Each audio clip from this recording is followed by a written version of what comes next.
A small suburban London living room. Pitika Ntuli, a South African sculptor, works on a new piece. It's an old art form, but a new material. From this modern concrete building block, figures emerge. Images that twine into each other, shoulders and buttocks, breasts and eyes. Several bodies share a single head. When completed, the figures will express hope, defiance, repression. For Pitika Ntuli is an artist with a message. Through his sculpture, he wishes to convey ideas about the human predicament, particularly within his own country, South Africa.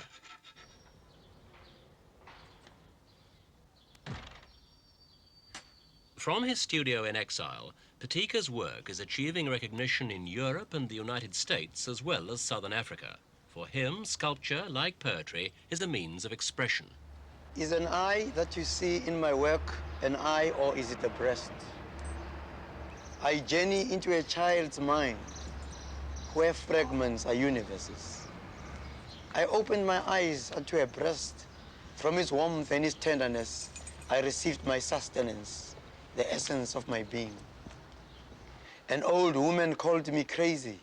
I kissed her lips again and again and again. Later that night, I wrote a love poem. My fiancé said I hallucinate in concrete form. The following day, we were disengaged. There are no eyes to watch the unfolding of creation in the womb. Some are miscarried, some are aborted. Only a few reach the end of the road. I am not an artist, I swear. I'm a plain, simple man who wishes to send one brief, pregnant message to those who will hear, feel, think, and touch.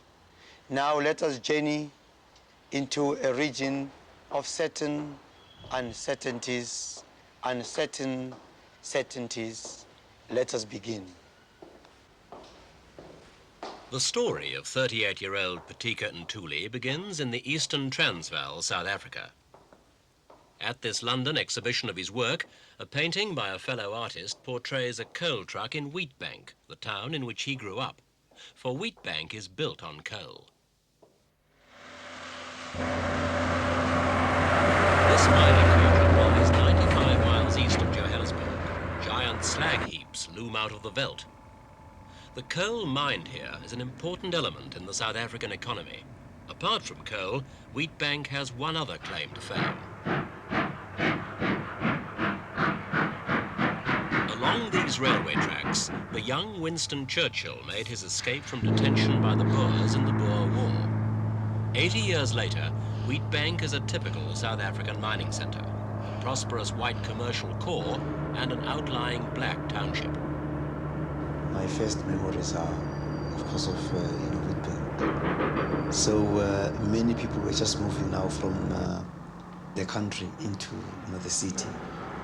So many of these shacks and the shanty town has just been built, a place of waiting before the creation of the matchbox Linville Township.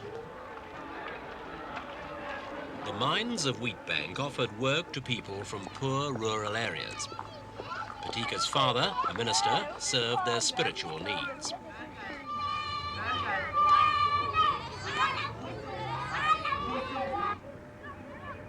As a boy, Pitika played with the other children in the disused slag heaps and on the earth scoured by mining.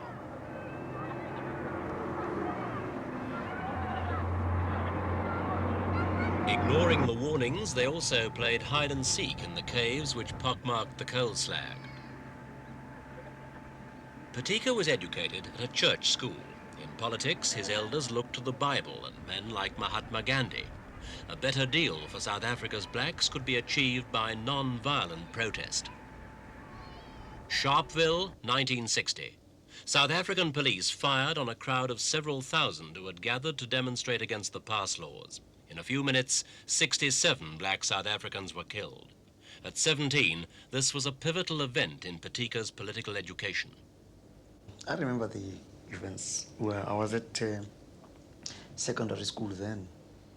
That is when some of us decided to take a clear-cut, political stand, to belong to a definite political, organization. Pitika joined the youth wing of the Black Pan-African Congress. With this involvement, the authorities gave Pitika a choice. Either he worked down the mines or was endorsed out of Witbank. So 3 years after Sharpeville, he left South Africa.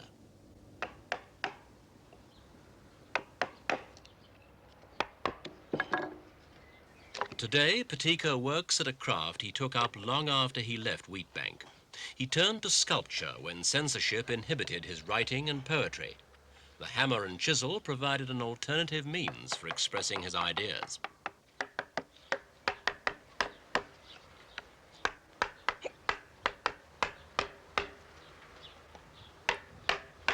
Restrictions had not ended when he left South Africa. In his new home, Swaziland, he worked for many years as a teacher and journalist. He had always considered himself as a writer and a poet. But in 1966, the British colonial administration in Swaziland banned the publication of political material by black South African refugees. Goaded by his friends, who said he only used his hands for talking about theories, he turned to the visual arts. Frustration at censorship had led him in a new direction. He was 28.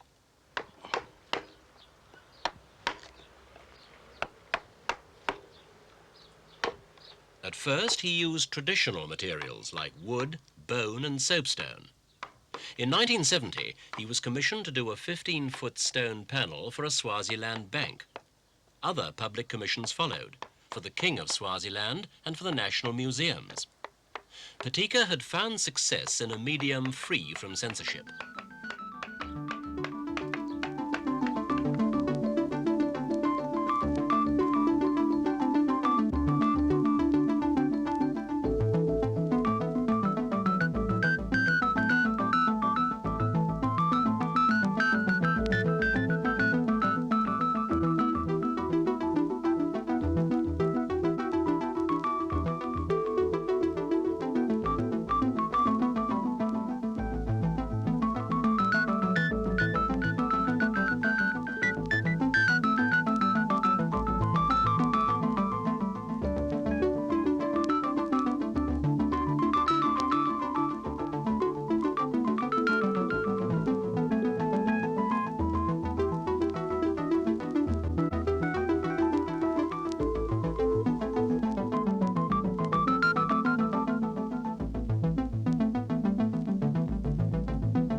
No matter what the material, every piece conveys a meaning.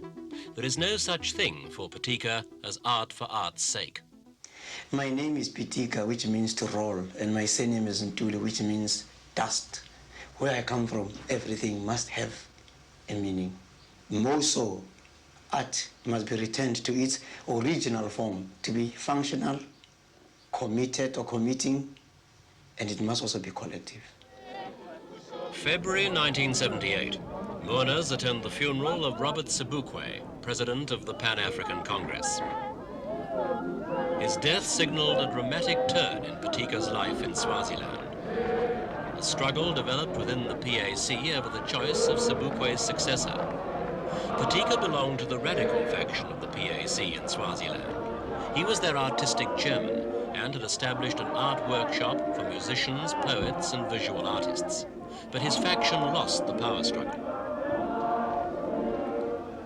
For some time, the South African authorities had been pressuring the Swazi government to do something about South African dissidents living in Swaziland. In April 1978, Pitika and 14 other members of his group within the PAC found themselves under detention without trial. No reason was given by the authorities.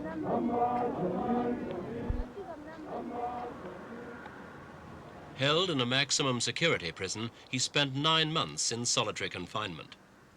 During this period, he was thrown on his inner resources. He says that his first aim was to survive mentally, knowing that he would then also survive physically. He turned once more to sculpture, although there was a shortage of materials. I had material like this soap that was meant to wash me. I had no tools but my long nails that I had to use. So I had to make use of what best I could in developing the images that I wanted that way to sustain me. Like here, as you can see now, a face is developing with a mouth that is coming. You can always have it open if you want to, or you could shut it. In this case, we'll just open it. Oh, now that's what happens now. Not everything that you create succeeds. Some of these things get aborted in the process.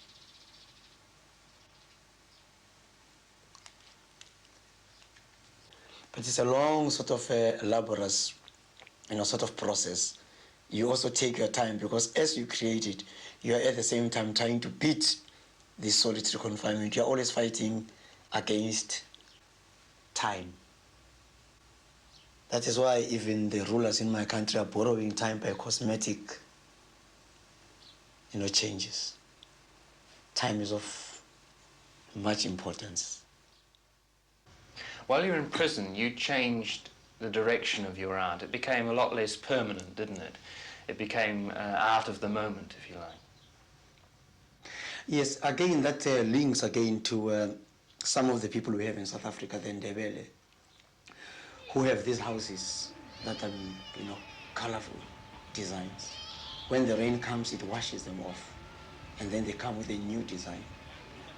The Western tourist comes and says, why don't you use paint in order to make this thing to be more lasting?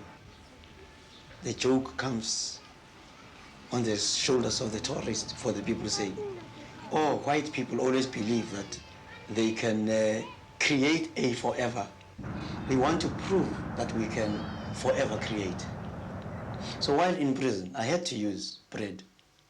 I had to use soap, which I'm going to use eventually for washing with it. There are works of art that comes to you one at a bang. After that, you just get rid of it. Detention meant sculpture that one ate or washed with, new ideas about materials. On his release from prison, Pitika came to Britain, bringing a new perspective to what Western consumer society sees as junk. Today, he searches the scrap metal and used car yards, finding inspiration among what others have thrown away.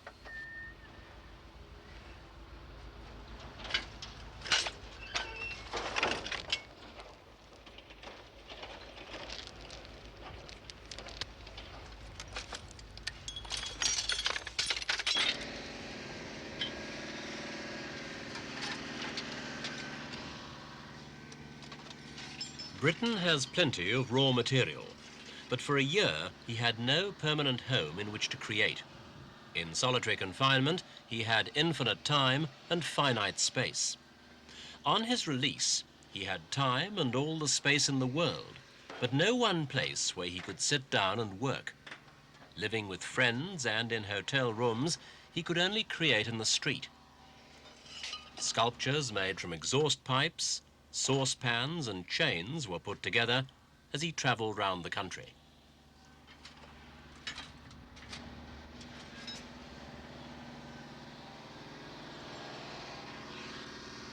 His new materials were free. It was just as well, as he couldn't afford to buy wood and stone. These pipes and pans also meant a different approach to sculpture. It became a more impulsive act. A shape could suddenly suggest something, and that had to be created almost immediately.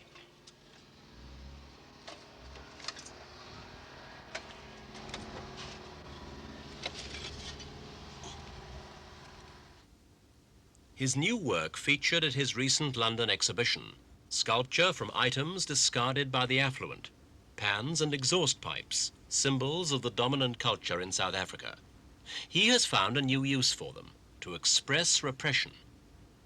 White and black saucepans, faces, speaking about the conflict of race in his home country.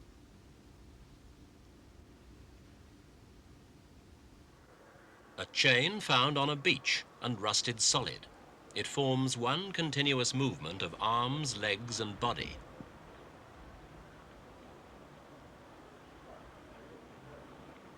The tension in the sculpture allows the chain to stand upright without collapsing.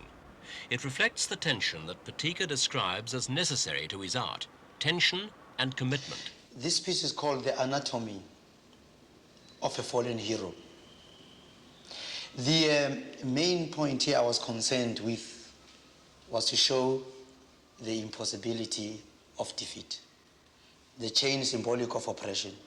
And as we see the chain continues here, at the end of this chain, we find a fetus that tells us about the future.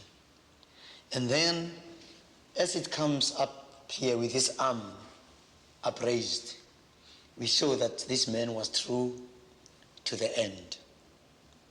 And looking at it this way, this comes up to be the map of South Africa, going up Namibia into Angola.